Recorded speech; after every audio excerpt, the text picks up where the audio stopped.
It's time for Takes on Takes. You know the drill. You supply the takes. We provide the take on your take today on the Locked On NFL Scouting Podcast. You are Locked On NFL Scouting with the Draft Dudes, your daily podcast for NFL and college football scouting. Part of the Locked On Podcast Network, your team every day. What's better than this? It's guys being dudes here on the Locked On NFL Scouting Podcast. We're the Draft Dudes. I'm Joe Marino from Locked On Bills. He's Kyle Crabbs from Locked On Dolphins. And we are your NFL experts here with you daily to talk team building across the league on the Locked On NFL Scouting Podcast with the Draft Dudes, part of the Locked On Podcast Network, your team every day. I'd like to thank you for making Locked On NFL Scouting your first listen every day, and a big welcome and shout out to our everydayers. You know who you are. Those of you who never miss a single episode, we appreciate y'all being here very, very much. This episode is brought to you by Prize Picks, the easiest and most exciting way to play daily fantasy sports. Go to prizepicks.com/LockedOnNFL and use code LockedOnNFL for a first deposit match up to $100. Happy Takes on Takes Friday, connecting with the people, the listeners of this show. Joe, this is the best week of this show that we've potentially ever had. It's been good. Stop and think about it. It's pretty impressive. Football's back. So football's back. It's cool to see everybody. I don't have any obscure college prospects to nuke the intro of the show with like I did earlier in the week. What was that, Wednesday? Yeah. Talked about Graham Barton. Don't have anybody like that, but hope to have one for you on Monday to just totally throw off everything that we planned in the pre-show, because that's my favorite thing about the dynamic that you and I have. You're very process oriented, and I am very much just, if it happens in here, then it happens here. If I do that, it's dangerous. There's a reason I'm process oriented. It's to guard myself. It's to stay employed. You know, those types of things. I feel like we should tell people that we're recording this before Thursday Night Football. So whatever happened tonight or last night between it was amazing. The Eagles and Vikings. I'm sure it was awesome. But we don't know what happened. So let's do it, man. We got some stuff. We got some stuff here. And I'm excited to get into it. We solicited the takes this week from Twitter. Now, most of the time, it's going to be on YouTube, but because of some circumstances this week, we needed to do it that way. So let's get into it. First one comes from Luke.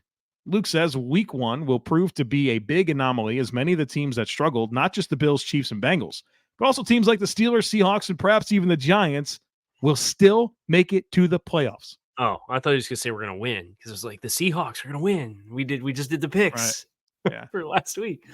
All right, so it was Chiefs, Bengals, and Bills, and then the Giants, the Seahawks, Steelers. Man, what's scary about Pittsburgh is in this AFC conference that is so loaded, they are so banged up. Like you really can't afford to lose too much ground, right? Because it's the playoff berth is probably a race to 10, and that's not even a guarantee. Correct. So the teams who are the quickest to get to 10 are going to put themselves in position to have the margin for error to close the door at the end of the year and get in the postseason.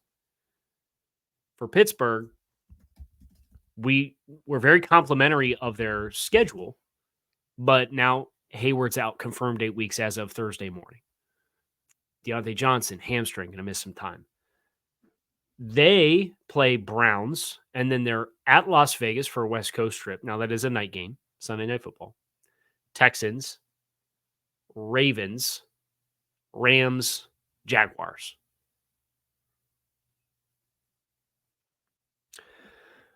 Realistically, we hoping for 3 wins in the next 6? Probably so. If it's less than 3, I don't like their chances to get to the postseason.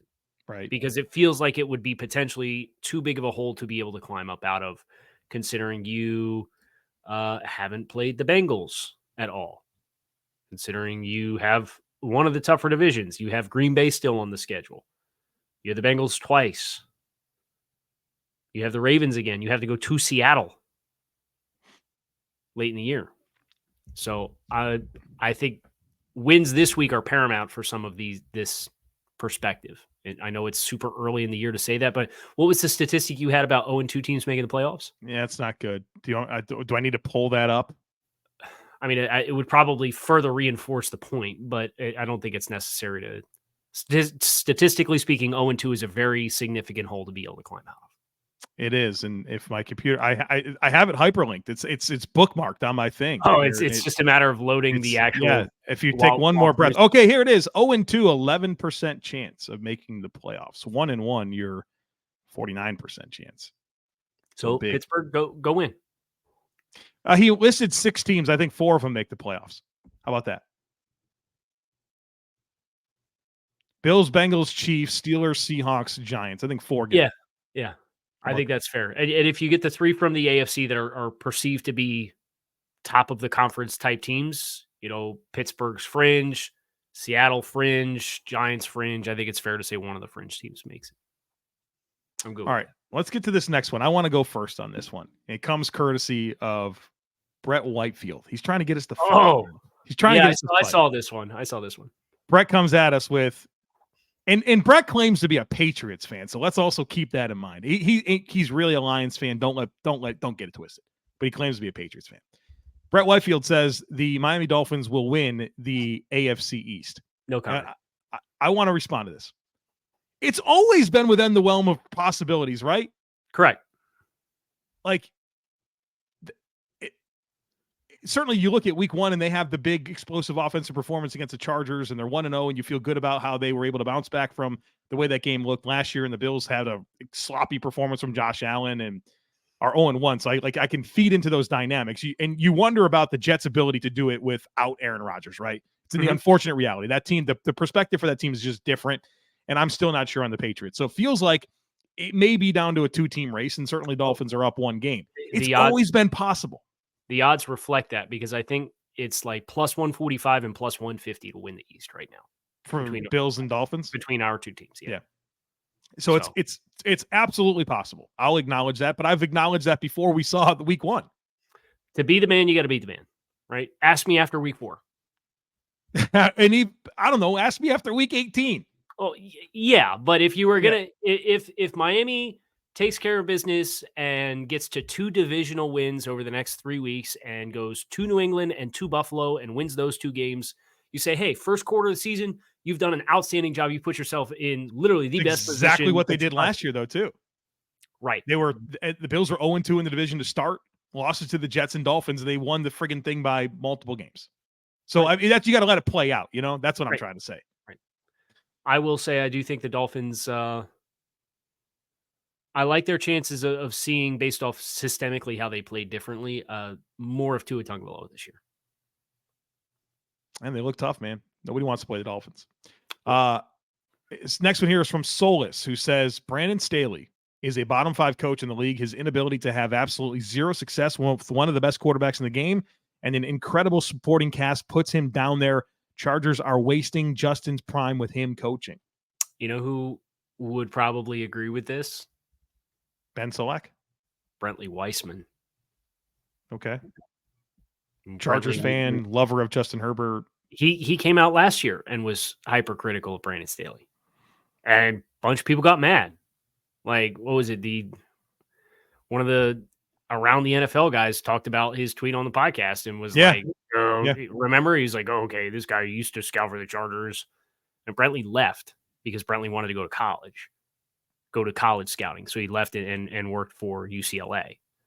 But he's like, oh, fired Charger scout has something not nice to say about the Chargers. Oh, big surprise. Yeah, it's like, well, no, he actually quit. He wanted to transition to college scouting. But that was like a big thing last September was Brentley was like, yeah, look at the warm and fuzzies about the CEO aura of Brandon Staley. I have questions about him too. I mean, bottom 5 is, that's bad. That's okay. That's not good, right? Let's do the thing. Ron Rivera. I'm saying that. I know you are. That's why I started there. Getsy. He's not a head coach though. Eberflus. Not looking good. I'd rather have Staley. I would rather have Staley as well. Gannon. Definitely. Too early to tell, but I'd rather have Brandon Staley. Todd Bowles. Yeah. Give me Staley. Right. Dennis Allen. Staley. That's 5, right?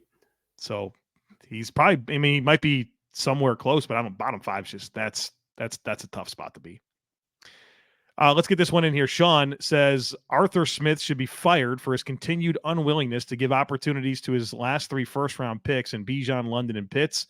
They have a ton of talent, and it is criminal that they are being wasted in this offensive scheme. I don't know. Is scheme the problem? I don't think it is, man. I think that Desmond Ridder's their quarterback. I mean, what are your expectations here? 15, 18 or whatever it was? Yeah. There's no volume, no aggressiveness down the field. Let's throw it to Kyle Pitts and Drake London with Desmond Ridder just to do it. Like, yeah, those should be, when you throw the ball, it should go to those players.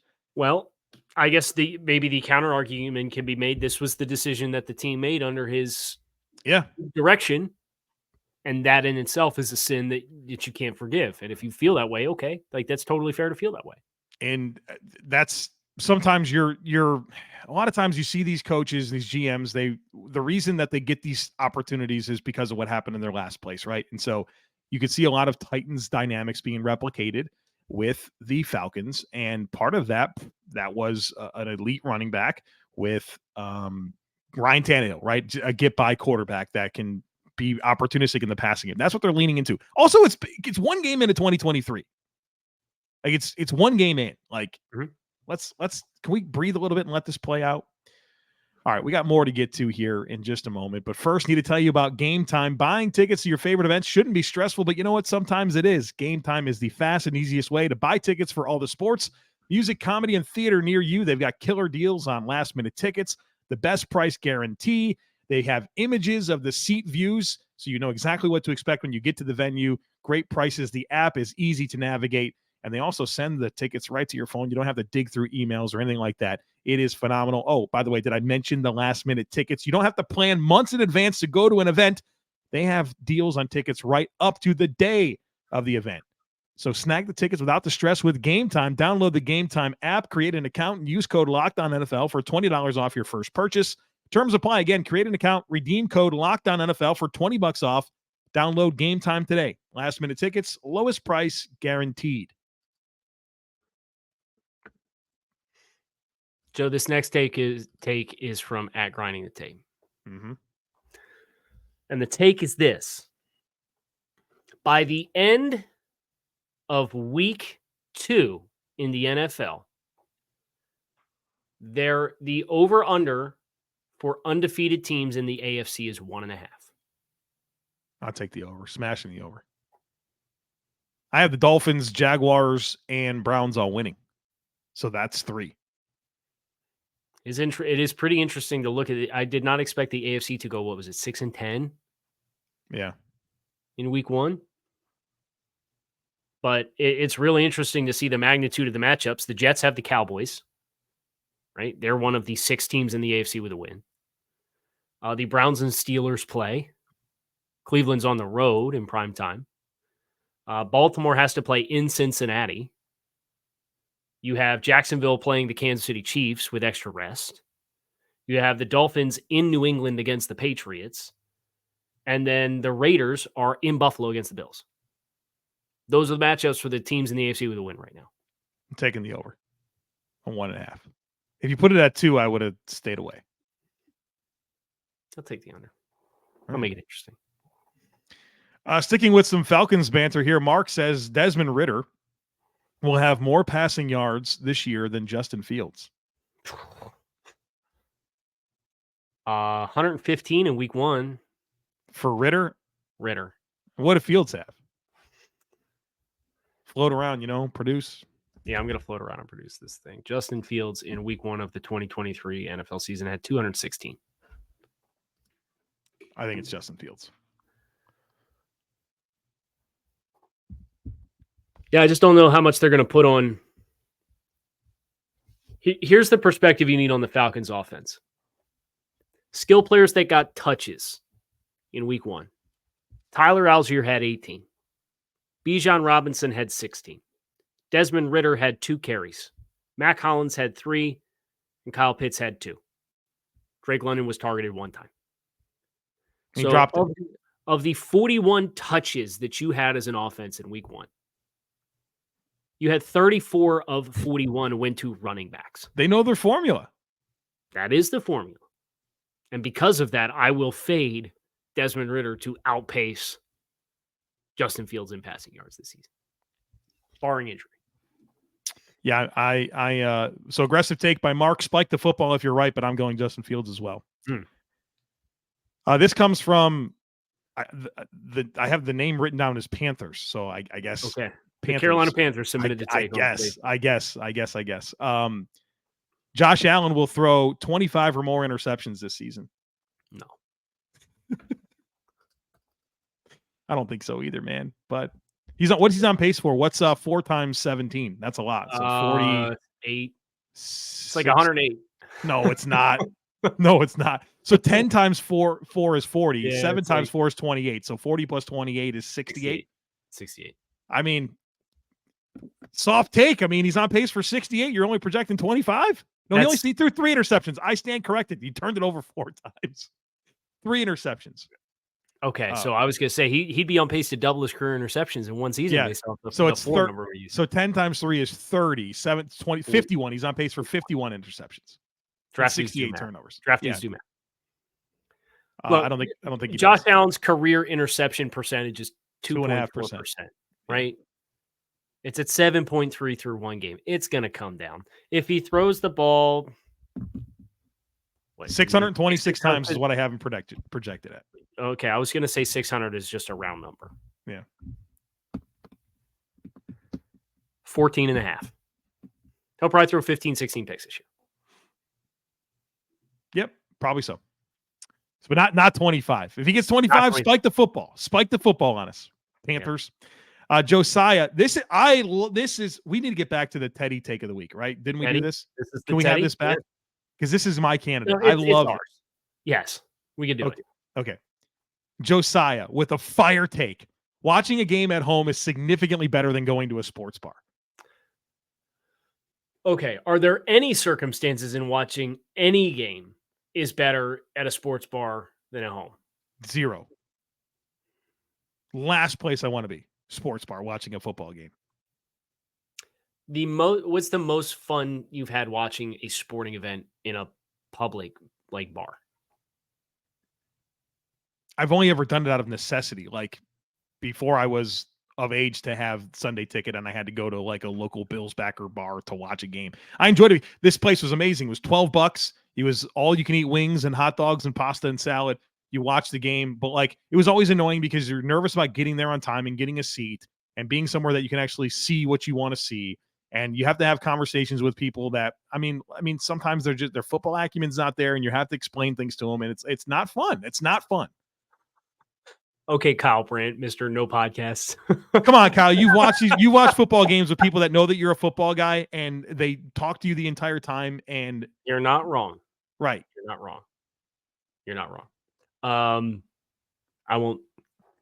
I have somebody in mind that's just like that, and I won't say it because I don't want to get myself in trouble. The most fun that I've had is if my team's not playing, right?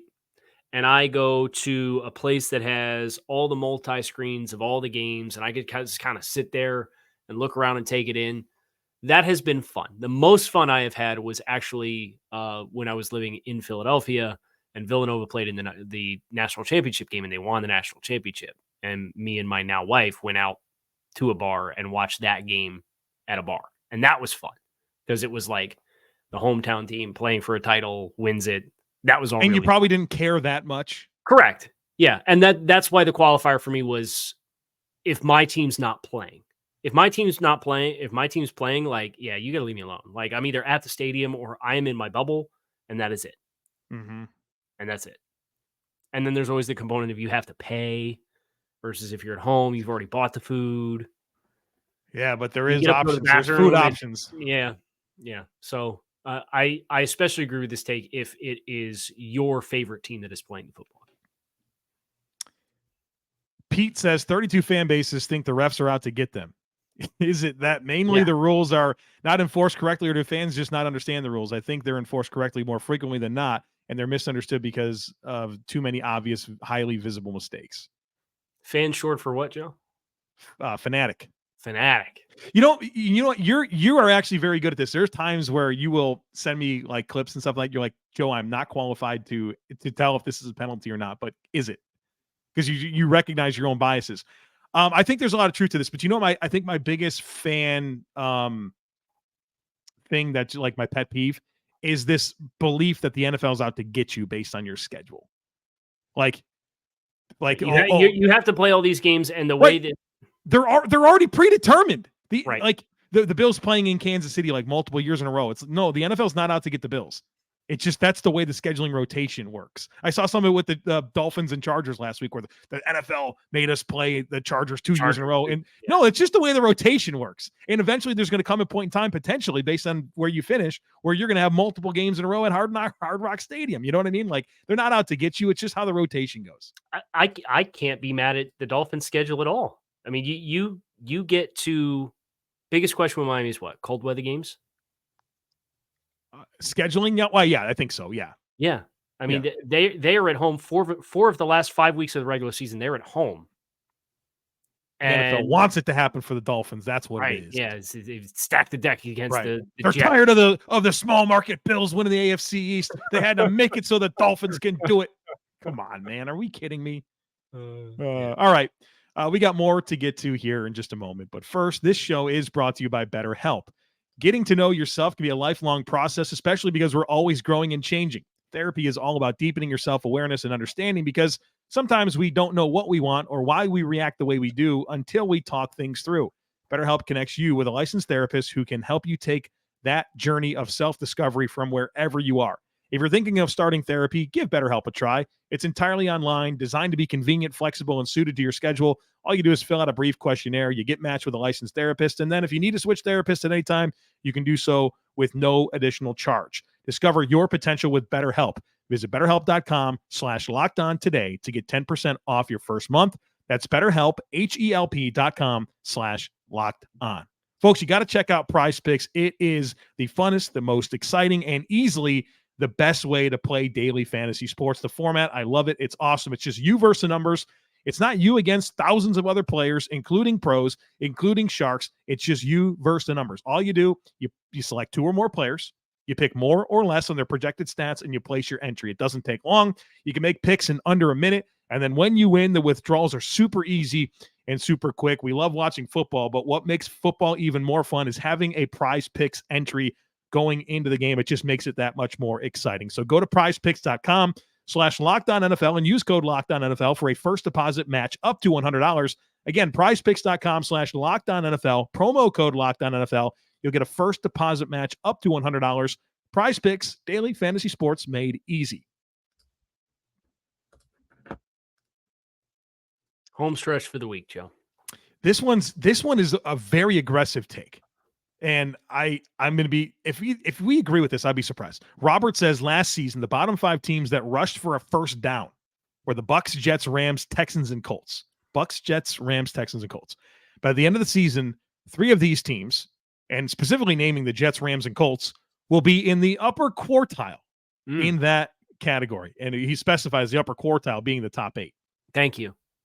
Because I was told quartiles are pretty fluid on what the number of teams can be based on upper quartile. And it's a good thing 32 is divided by 4, so it's not that ambiguous, you know? Listen, all I know is I was told upper quartile means top 4, and it's top 2. So. All right, so do you think that between the Bucks, Jets, Rams, Texans, and Colts, that 3 of them are in the top 8 of the NFL in first down rushes? Why does it matter if he gave us the teams? Let's just do the teams. He said the teams, right? Jets, Rams, and Colts.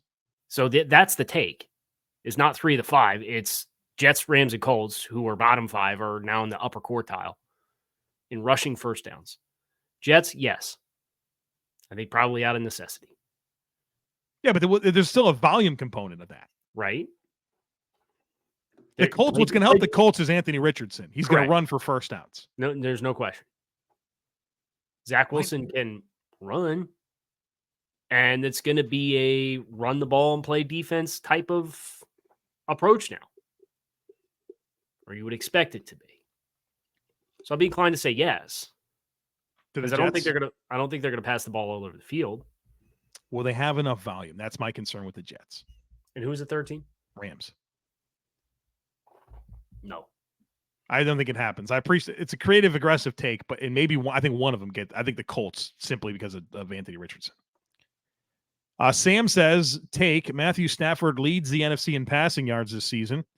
He said, never would have thought of this going into the year considering his recent injury history. Stafford's been one of the most productive throwers of the football in the last 15 years of the NFL. Right. So who's the contenders? Kirk Cousins, Geno. I don't know about Dak. Yeah. If he's healthy, the answer is yes. For sure, right? Totally possible. Yeah. I think Kirk Cousins might be like the biggest threat. Probably. I mean, Kirk's good for 4,400 yards a year. It's like turnkey. It's crazy. Part of life, yeah. Man, we already acknowledged we pre-recorded. I hope Kirk doesn't go for like 120 last night. Might have. We kind of stayed away from that, except for this one. Wattles says, hot take. They have two here. I guess they're parlaying. Jordan Love ends the year as a top 5 quarterback in the NFC. The lesser hot take is Luke Musgrave has a top 5 all-time rookie season for tight ends. Top 5 all-time rookie season. All right, let me float around and produce this thing. What does that even mean? It was like Kyle Pitts and Mike Ditka. Those are the best ones. Pat Freiermuth was pretty good. Okay. Most receiving yards by a rookie tight end in a season. Top 5. Mike Ditka, 1,076 yards. Kyle Pitts, 1,026 yards. Jeremy Shockey, 894 yards. Keith Jackson, 869 yards. Charlie Young, 854. Shout out 6th place was John Mackey. The Mackey Award. Mm-hmm. That guy. And then Evan Ingram 7th was 722. So there's only been 5 over 800 in the history of the NFL? Yes. Wow. And there's only been 7 over 700. So really what we're getting into is, will Luke Musgrave have 800 or more passing or receiving yards? No. I don't think he does either. I think 500 or 600 is possible, but we're getting into a place where I'm uncomfortable. And for context, there's 2, 4, 6, 8, 10, 12. There's only been 12 with 600. Yeah, I think it's pretty unlikely. He said that was the lesser of the hot takes. Like, he's kind of expecting this. I think 600 for Musgrave in that offense is a reasonable expectation. Super good. How about this one from Sam? Despite losing Aaron Rodgers, the Jets will still finish 2023 with a better record than they did in 2022 and have more wins than the Giants. So what were they, 7-11 last year? Or 7-10? 7-10.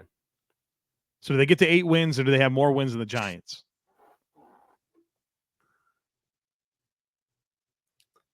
They got 1. They got 1. They're up 1. I have a feeling they'll be even after this week. The same schedule that we talked about with Aaron Rodgers is still there. Right. His first 6. I don't think they do, Kyle. I don't. I'm sorry. I can see them getting 7.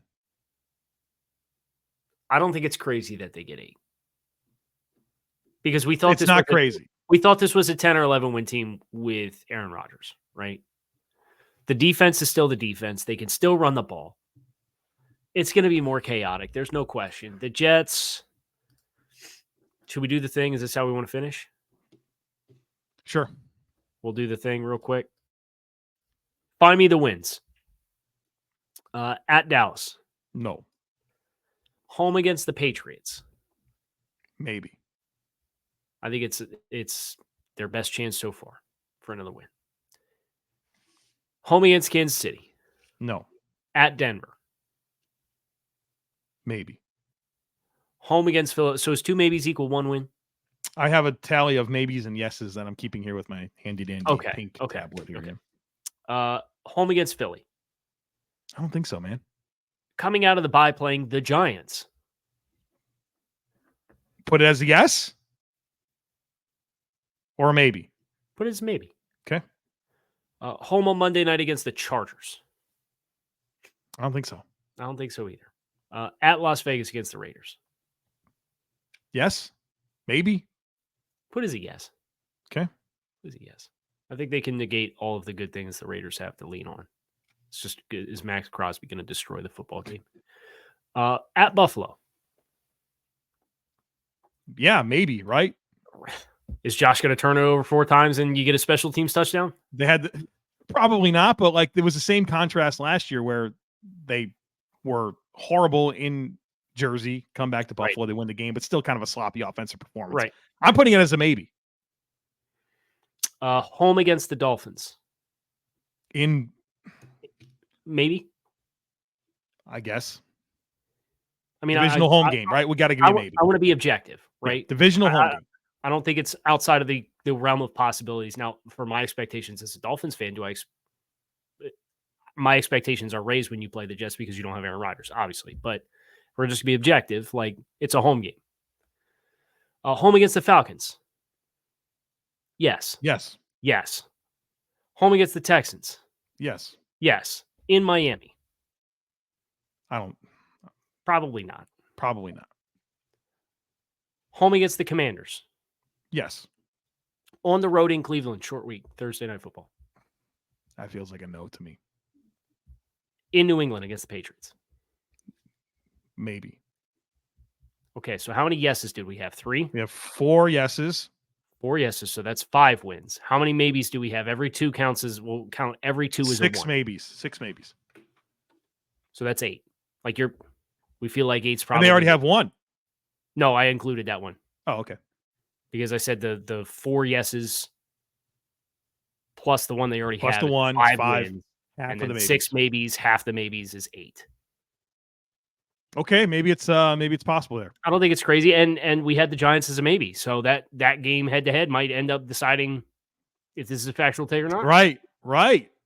Fun. I think that was courtesy of our friend Sam Teets. So good one there. Sam Teets bringing us home. That is going to do it for us this week on Locked On NFL Scouting. We hope you guys enjoyed Takes on Takes. We always do. We hope you enjoyed the shows this week. It seems like you did. If you did, hit subscribe. Come on back. See us again tomorrow. Not tomorrow. Monday. We need to calibrate. There's a lot of football to be played. We got to watch it. We hope you do too. We hope you come back and see us. Find us on YouTube or wherever you listen to your favorite podcast. Make it a great weekend. Enjoy the football. We'll talk to you on Monday. Peace.